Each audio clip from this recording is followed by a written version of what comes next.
Hello, and welcome to Stamping Fun with Donna. I'm Donna, and every Monday I bring you a Monday Mini.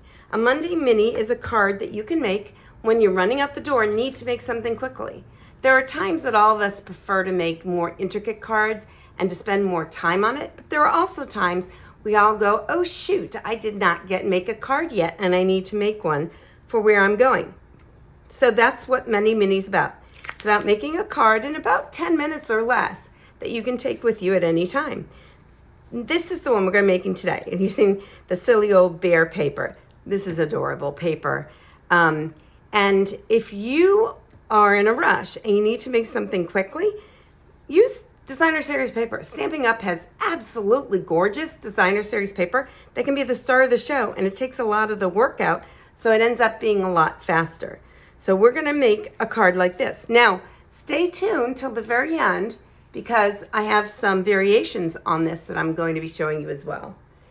I have here, where is my piece of paper that I can grab right over here?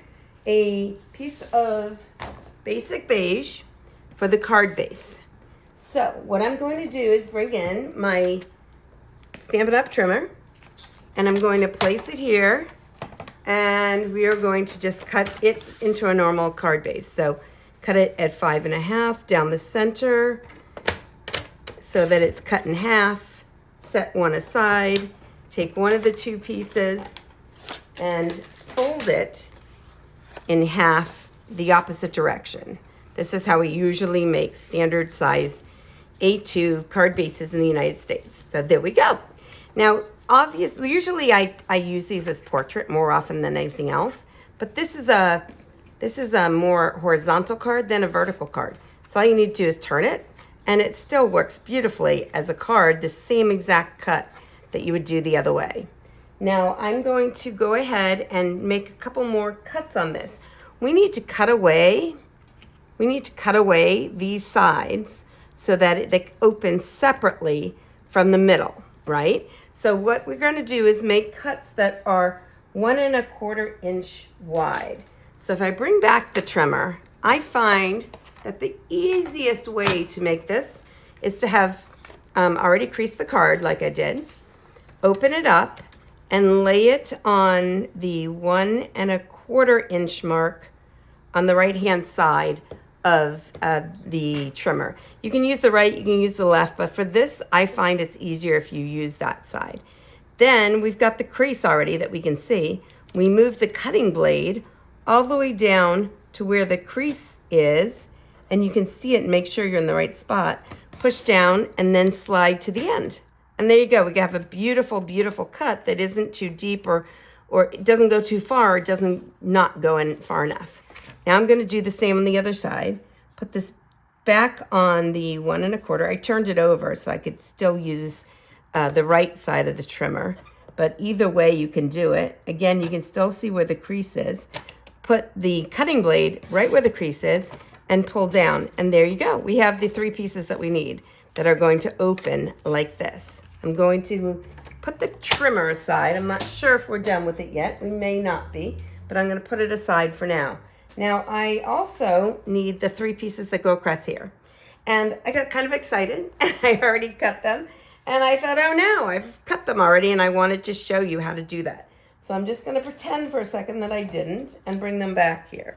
Now, when you have a scene that is like this, what you want to do is we're cutting off 1 inch off this side and 1 inch off this side.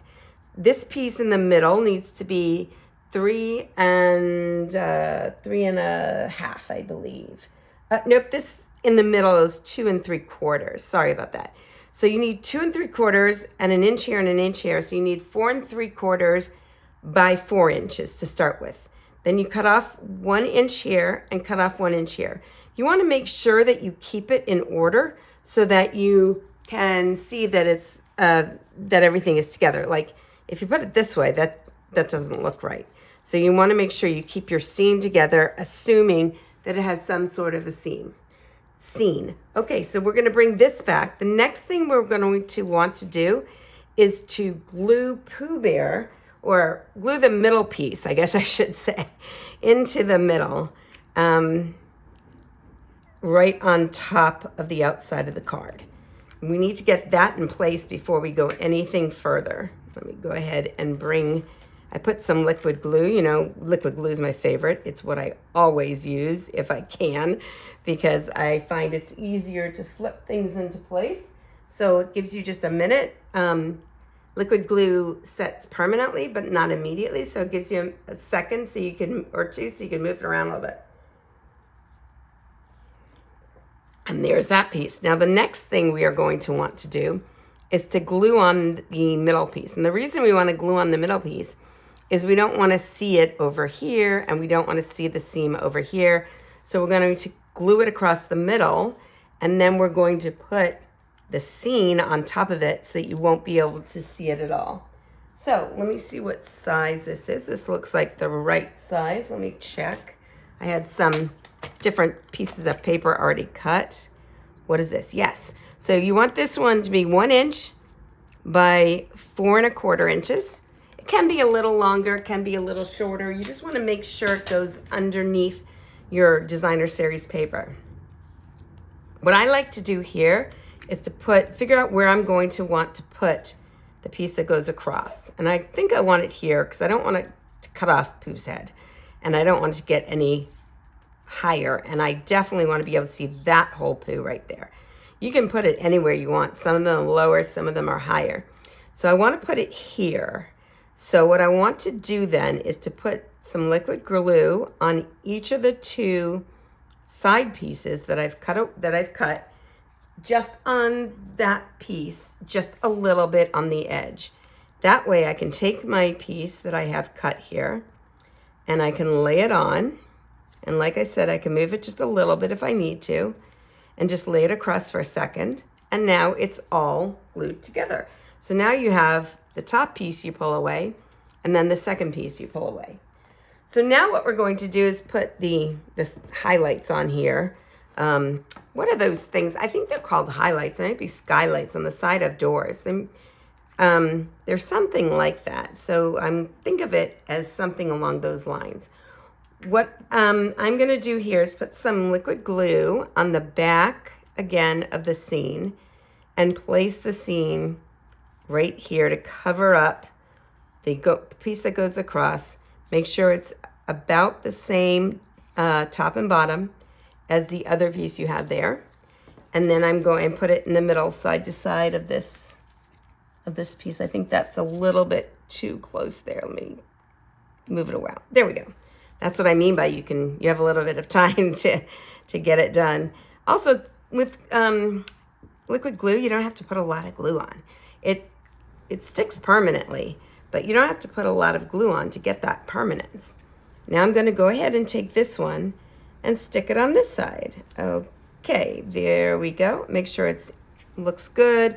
It's about the same distance top and bottom. It's about the same distance side to side, and here we have the basics of our card already. So what we're going to do now is open this up, and the next thing we want to put is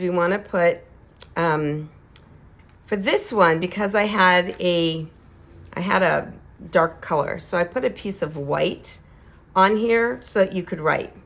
You could put a piece of something of white probably there, or something else that was light that fixed it. You don't have to. But what we do need to do is to put the 2 sides on here. So this paper here actually has this really, really, really pretty back. If you can use the back of the same one, do, because you know that it goes together, because Stampin' Up put them together. And they're made and designed to complement each other. So I'm putting a little bit of green glue, liquid glue, again, on the side we're not going to use.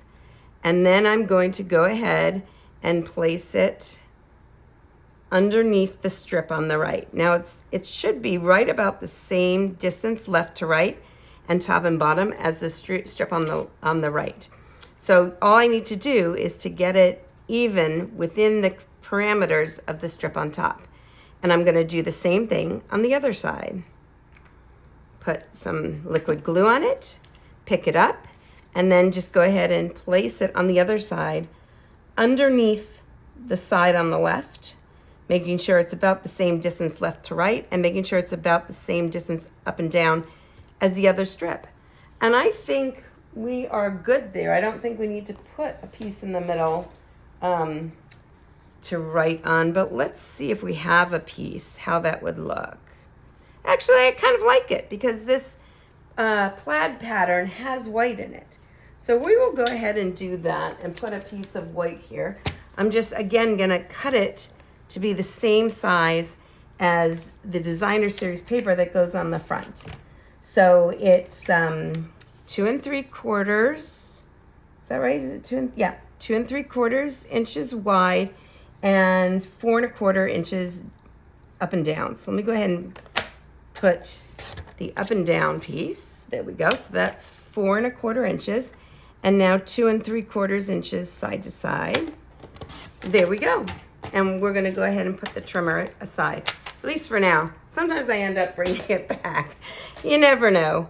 So I'm gonna go ahead and turn it over and put some glue on the back, again using the liquid glue on the back of the piece I want to use. And I'm going to take this piece and place it. Okay, that looks a little bit long to me. So what I am going to do here is cut off a little bit more. How did that, because I was supposed to go 4 inches up and down, not 4 1/4. That was silly. I just had the wrong thing in my head. So it's 4 inches up and down and 2 3/4 left to right. So I'll go ahead and now it should fit perfectly. And again, you want it to be up and down, about the same place as the 2 pieces of designer series paper on the sides. And then you want the white to be completely covered by the piece that you can flip down. Here we go. We're almost completely done here. Now, usually what I will do is I will cut a strip that goes here to stamp on. So what I'm going to do here is to do something. Usually I will cut a piece of a strip here that I would stamp on. That would be 2 3/4 inches wide. So it's the same width, again, as this piece here, and 3/4. And then I would stamp on that and I would put it on here. I would go ahead and glue it on there. But today, I think we're gonna do something different because I just happen to have with me something that I've already made into a thank you. And I think that looks really terrific. This is from the new Stampin' Hot Foil system. If you haven't seen it yet, you will be seeing it pretty soon. But it's really a great system. Let me put a little bit of glue on the back. There we go. And then I will go ahead and take this thank you and I will put it right in the middle here. It's a little bit small for there. I wonder if we'll be better off using Here's to a Lifetime of Love and Happiness. I think so. This would be great for a brand new baby, right? Or for somebody who just got engaged. But it's a little bit casual for an engagement or for a wedding. So, and there, it stuck to my fingers. So I think this would be great though if you have a little baby coming and you wanted to give them a card for it. Let me see if I can't get that to stick. I think my fingers have gotten a little bit sticky and that's interfering with them staying on here. There we go. And particularly since we put the pink on here on the sides, it would be great for a baby girl that's coming. So let me move that one out of the way. There we go. And here we go. That's all there is to the card.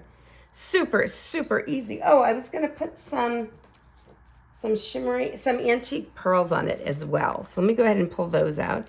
These are the antique pearls that Stampin' Up have. They're so beautiful. They really are tremendously beautiful. They come in 3 different sizes. I think I'm going to use the small, I have 2 mediums over here.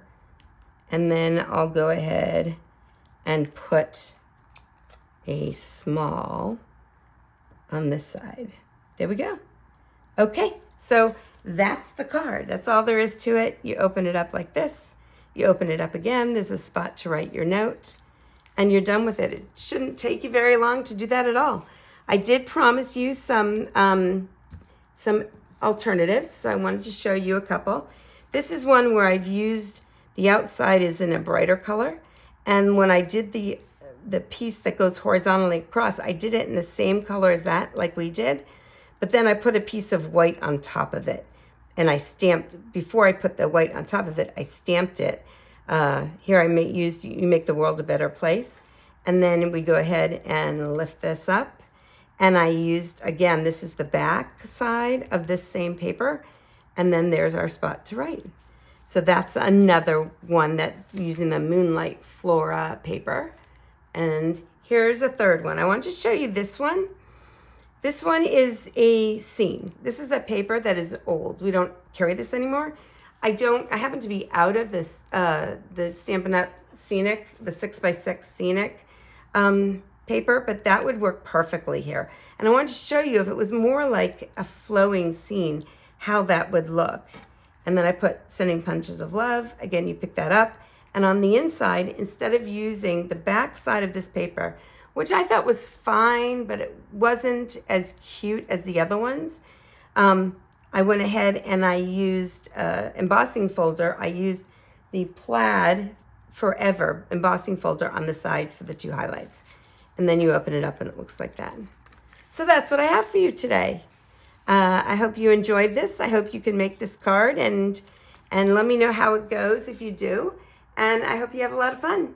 I will see you next week. Bye.